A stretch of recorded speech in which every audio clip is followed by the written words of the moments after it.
All right. Hello, everyone, and welcome to another Azul video. Um, Today, we're going to do a viewer game review. This game was sent in by dhyaaaawn, if that's the right pronunciation. And this is a game that they won. So usually we see people sending in games that they lost, but we'll take a look at this one. And the other thing to note is that these aren't like higher ELO players. So we've got a 240 and a 400. And I think this can actually be pretty instructive. Obviously, if you're in this rating range, then it'll be instructive. But, one of the things that I struggled with filming the Beginner to Master series was deciding if I wanted to recommend that lower ELO players basically play a different strategy and try to simplify the game. Ultimately, I decided against it, but maybe, from what we see in this video, maybe that actually could have been a good idea. So, there's a balance between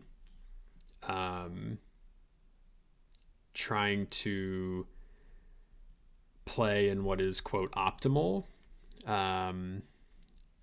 or how higher ELO players play, where maybe it's, technically the right way to play, but it involves being able to see a lot of different things about the board, and it gives you an opportunity to get yourself in trouble. So sometimes playing simply to get a hang of the game might be better. But either way, let's dive in.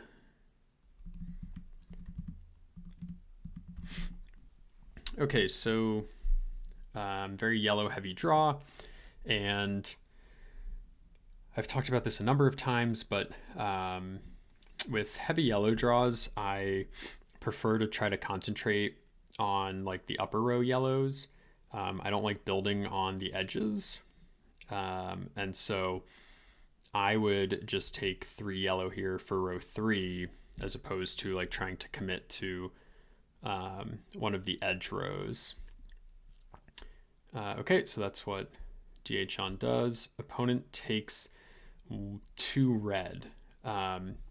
So this is something that I see from newer players a lot, which is just that they put themselves in a position to get blocked. And,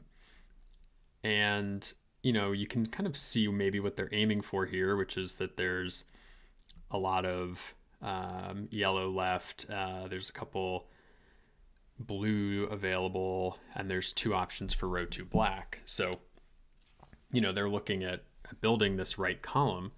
But, this just like offers your opponent the opportunity to block you. And you don't have any other options, so you're just guaranteed to be stuck with this incomplete row 3.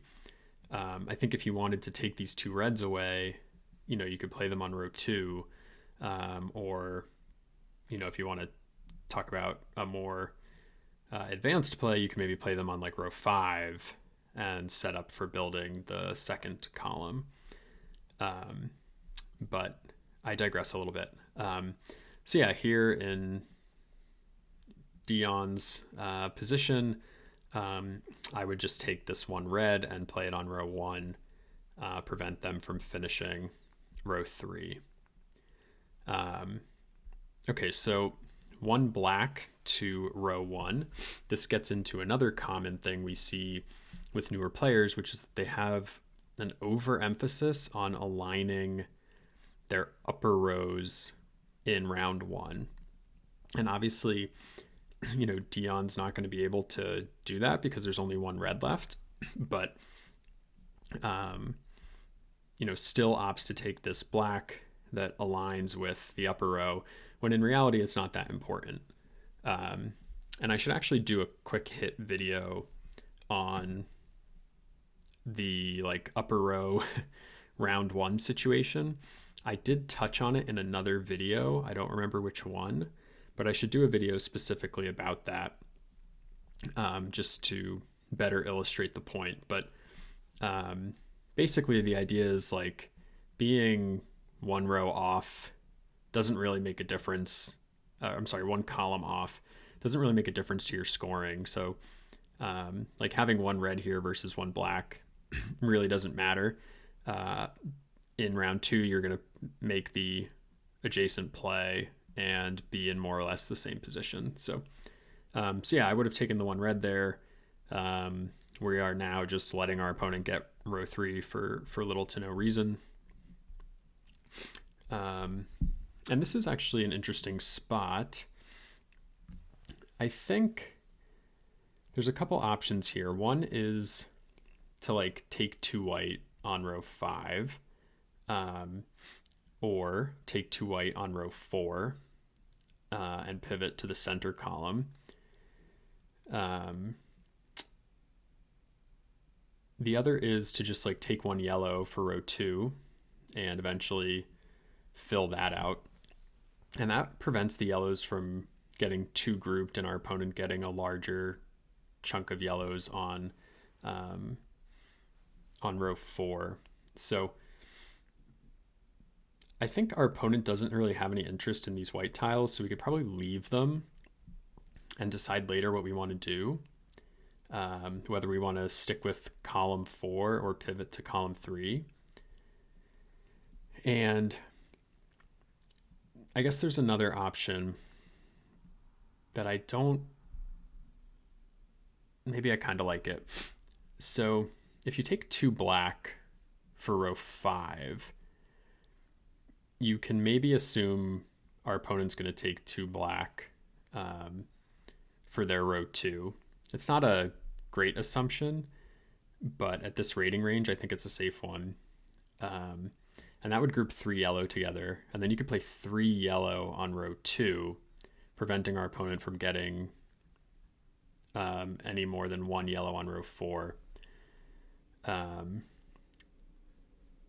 And if you take 2 black on row 5 and they don't take 2 black, but they take, let's say, 2 yellow for their row 2, then you can take the other 2 black and have a nice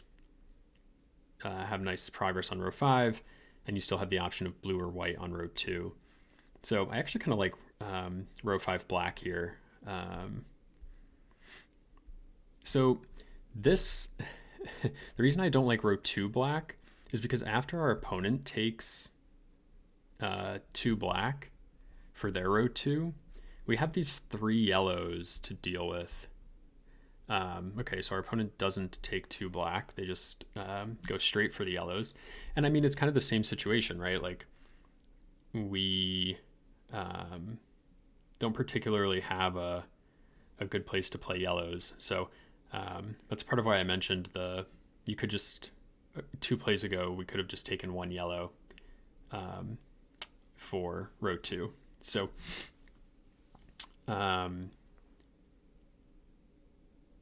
now I think an interesting play could be to just take a yellow and throw it away. Just guarantee that they don't finish this row 4. You could also play 2 black on row 5. But we're in a bit of a weird situation where I don't really want to commit to 2 black on row 5, because if our opponent takes 2 white, then we're left with just blue and yellow, and that doesn't jive with what we're trying to do. Ideally, we would get the black and the white, or the white and the blue. So playing row 5 white is actually decent. I think it's pretty unlikely our opponent would take the 2 blue, and even if they do, we still get 1 blue. Um, though that would group the yellows up. So I don't know. I'm kind of between like row 5 white and just taking a yellow and throwing it away and then reacting to what our opponent does. Okay, so we'll see the row 5 white route. Yeah, and here this is fine. So you obviously just take the blues and they have to play the yellows on row 1.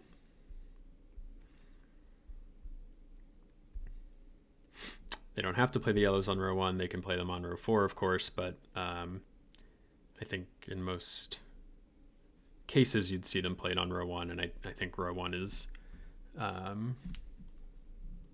more correct there, though. This is an interesting situation for sure.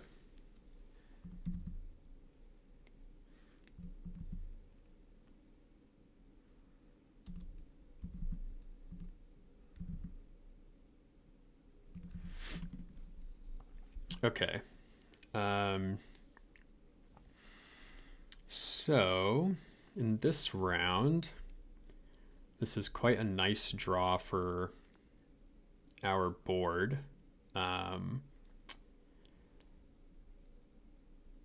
Obviously, we're looking at completing row 4 blue.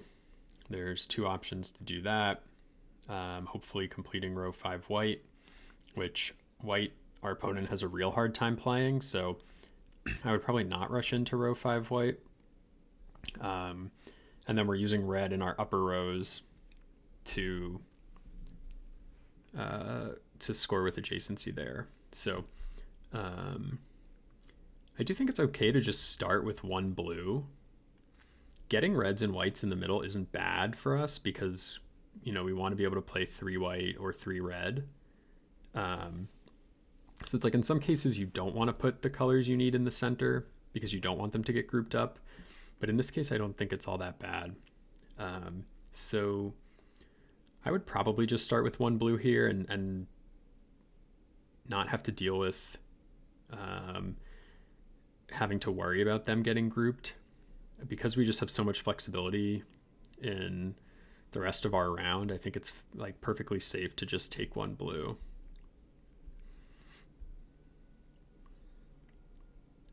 Okay, so yeah, taking 2 white is okay. Like I said, I don't know that there's like a rush to complete white just because our opponent doesn't have good places to play it. Moreover, this lets them get the first player tile in the next round by giving them their adjacent row 2 red that they want. And it would have been nice for us to have the first player tile next round because we want to be able to control blues. There's going to be a lot of them. It's the least used tile. So it would have been nice to be able to control blues, especially because we're likely to have this row 3 blue spot open. So we would have like a great place to play them and we'd be in control. So trying to find an option that wouldn't have given them such an easy choice to take the first player tile would have been good.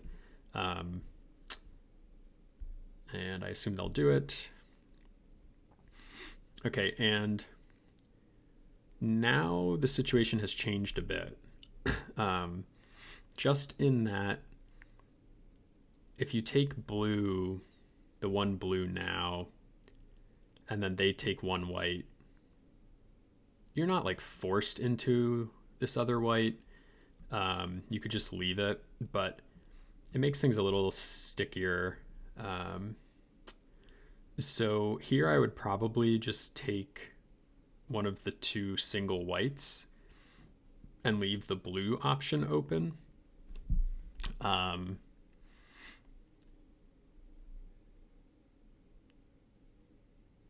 And I don't think the factory matters. They're exactly the same. So yeah, I would just take 1 white here, I think. As opposed to 1 blue. Okay, so let's see if our opponent either tries to group the whites into a group of 3, or if they take 1 white for their row 1 and try to force our hand. Okay, so we'll see this play out. And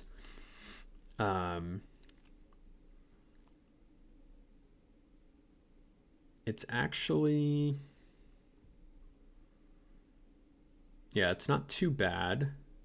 What we don't want to do is take this one white, because then our opponent can group all 5 reds together, and that would be bad for us. So we don't want to take the one white. We can take the 2 white and play them. That gives our opponent the opportunity to group 4 reds together, which isn't great. So I think the right play here is to just take the 2 reds from the center. And that does give our opponent the opportunity to group all 3 whites together.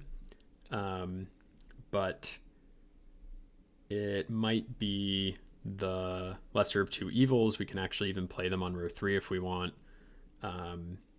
Or, we let our opponent get row 3 white, but we end up with row 3 red. So I would just take the 2 red.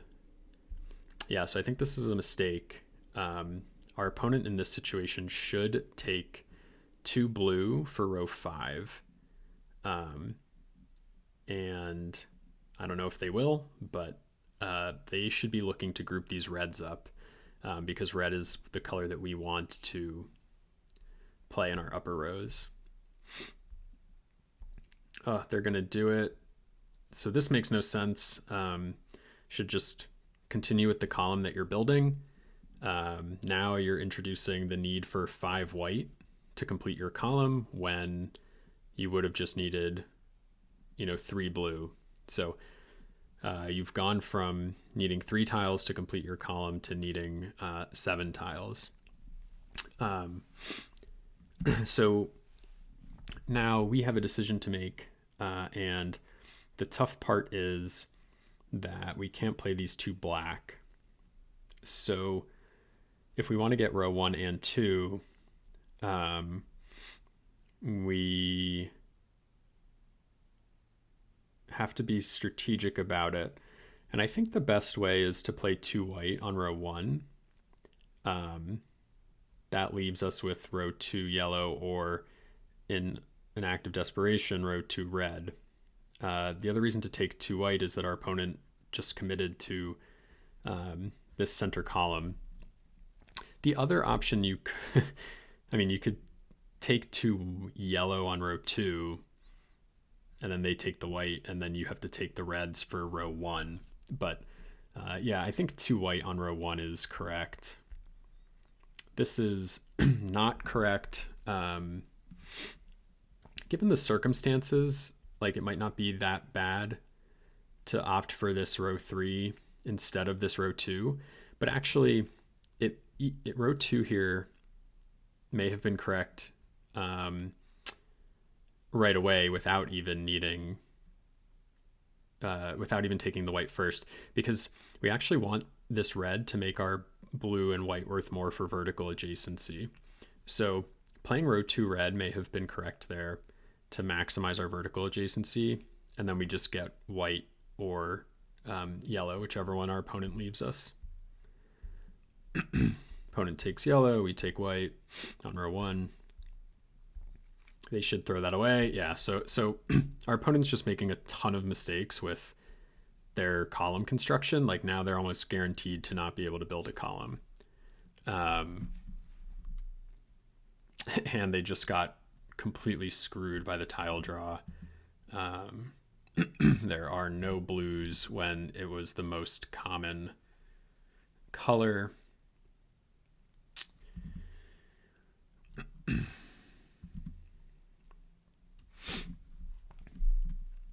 Okay, so let's just see what our opponent does. And for us, this is just bringing this game home. We actually have a huge advantage. So I think, simply you could take 1 red here, secure your row 1 adjacency. You have 2 options for your row 2 adjacent reds. And it's actually good for us to put yellows in the center because we can play row 4 yellow, and our opponent wants both row 2 and row 3 yellow. And I've talked about this in previous videos as to why you don't want to build this rightmost column. you just end up so dependent on yellow. And it's not uncommon to be in this type of situation where you want both row 3 yellow and row 2 yellow at the same time. So for us, putting grouping these 3 yellows together, excuse me, is really strong.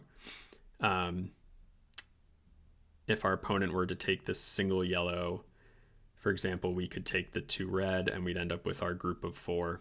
It'd be a group of 5 actually, but that's perfectly fine for our purposes. So I would take 1 red here, and this is one of those plays that's like unsexy. You see these large groups of tiles and you want to take something that feels more meaningful than your row 1, but just getting this row 1 red, grouping some yellows together, leaving our row 2 open, it's actually really strong. So so this is unnecessary. We don't need to prioritize row 4. And what can happen now is our opponent can take the 2 yellows for row 2 and start putting reds in the middle. And so in the path that I described, we create a better opportunity to end up with this row 4 yellow by creating a group of 3 that our opponent doesn't want to take because it is going to cost them a lot. So we'll see how this plays out. I think our opponent should take 2 yellow on row 2 here. But even without them, like, I think row 2 yellow was correct there, but you can see that even without them doing it, it's hard for us to take row 2 yellow because now it creates a group of 4 red that we don't want. So I would just take 2 red for row 2 from the center here, which is what they do. Opponent should take 2 yellow. And yeah, again, like, we have ultimate flexibility here. So I would just take the 1 red for row 1. Lets our opponent take 1 black for row 5 maybe, but we'll be able to get like row 3 white out of this, I think. Okay, thought about it, didn't do it. Okay, and commits to it. Opponent takes 2 black, which doesn't make a ton of sense to me, so I would take 1 black and throw it away. So there's no reason to rush into row 4 yellow, or I'm sorry, wow, that was completely wrong. There's no reason to rush into row 3 white there. Like, our opponent's not going to take those away from us. It's huge negatives to prevent us from scoring 1 point. So you should just take the row 1 black, which hurts our opponent the most, and let them take probably row 1 yellow, and then you could even, you probably still take the whites, but you could even take the 2 reds and let them take the whites as negatives. But always be aware of like what you do and don't need to rush into. There was no reason to take that at that moment. You could have made a good defensive play first and then taken it because it wasn't at risk of being taken. Now our opponent gets better adjacency scoring for their row 1 and vertical for their row 3. Now, of course, we take the yellow.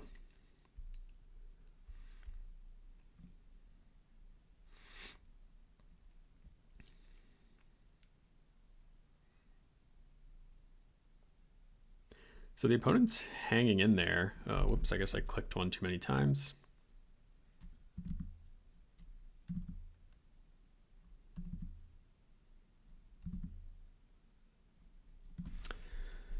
So we have some insight already into what may happen with these 2 blues.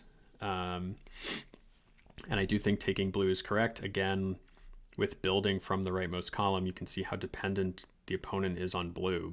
They need row 4 blue, they need row 3 blue, they need row 2 blue if they want to score with adjacency. So we should just be hammering blues. I would probably take these blues on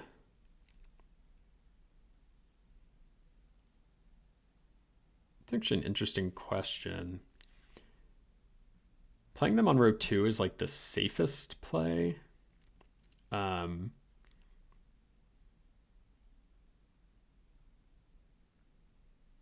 Because if you don't play them on 2, you're relying on getting yellow or white, which, you're probably reasonably likely to get white, maybe not yellow, especially because you want row 1 yellow and row 4 yellow.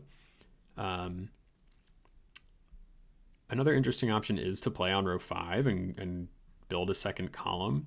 Because there's 8 left, you could probably do it. But I think I would play them on row 2. I don't like row 3, just because then you have to worry about your row 2. Okay, so dhyaaaawn goes for the second column. So while you can certainly do this, it is like maybe unnecessarily risky. Like our opponent's completely busted here. Even though they're only down by 1, we already have a column built. So in reality, they're down by 8. And their scoring is so limited in this round. Like they really just can't score that many points. And this sets us up for some complication, at least potentially in round 5. Okay, so here, none of these options are particularly good for taking the first player tile, unfortunately. Which this would be another reason to have not started with blues, though, whether you put them on row 2 or row 5 didn't matter. So maybe that was something to consider with starting with 2 blue. Maybe a different starting point, though. I do think taking blue was correct.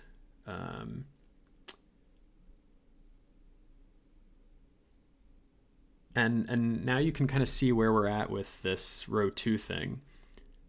So actually, I think I would just take 1 white on row 2 here, and just lock that in, guarantee that we're able to get it.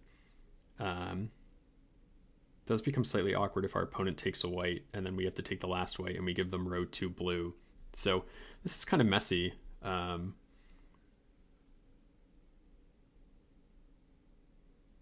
actually don't hate just taking 1 yellow for row 1 from this factory that groups these 2 reds together.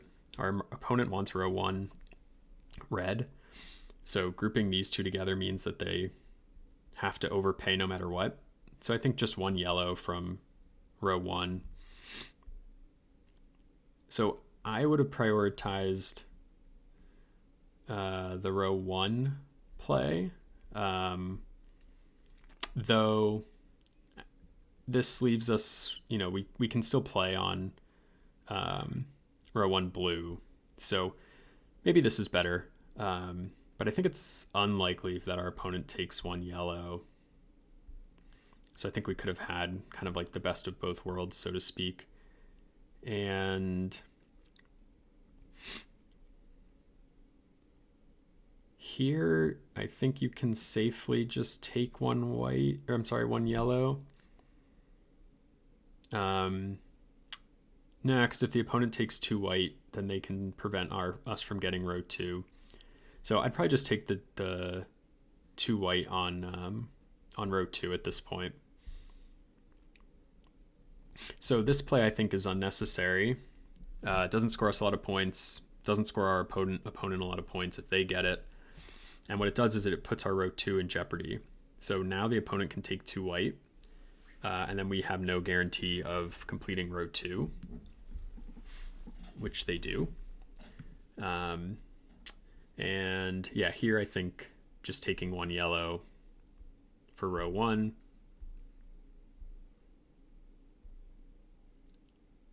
If I'm the opponent, I'm taking away the one yellow.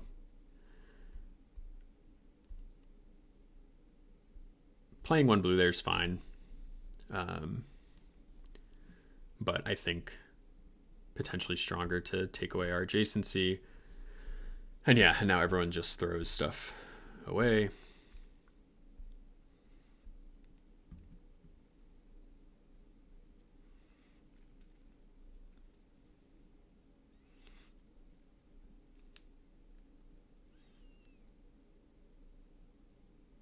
Okay, so again, like a kind of unfortunate draw for our opponent. With these blues coming out in groups of 3, they can't play on row 2 or row 3 with any without going over. But this game is lost anyway. So of course we take the 3 blue and finish the second column. And it doesn't matter much what they do. We can defend this white. You could just play row 4 white. I don't think you want to play row 2 white because yellow is better. But honestly, like at this point in the game, you could just let them have this column. And yeah, just end it. Yeah, take yellows here, I think.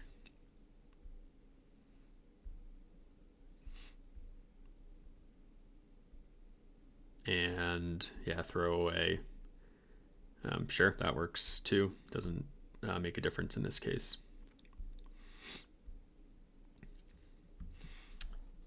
Yeah, so come away with a win here, but I think ultimately what we saw was that our opponent made those round 2 plays where they played on row 4 blue when they could have played on row 5 blue, and then they followed it up with row 5 black. And so we were just able to really punish their Dion was able to really punish their inability to complete a column. They had struggles with yellows, they had struggles with blues. So it goes to show both like why you don't build on the far right, and also why you want to really stick to one column early, because it's just so easy to defend if you get delayed. So nice game from Dion. I think there were opportunities for it to be cleaner, but nevertheless, like, got quite a strong victory here. So thanks for watching, and I'll see you next time.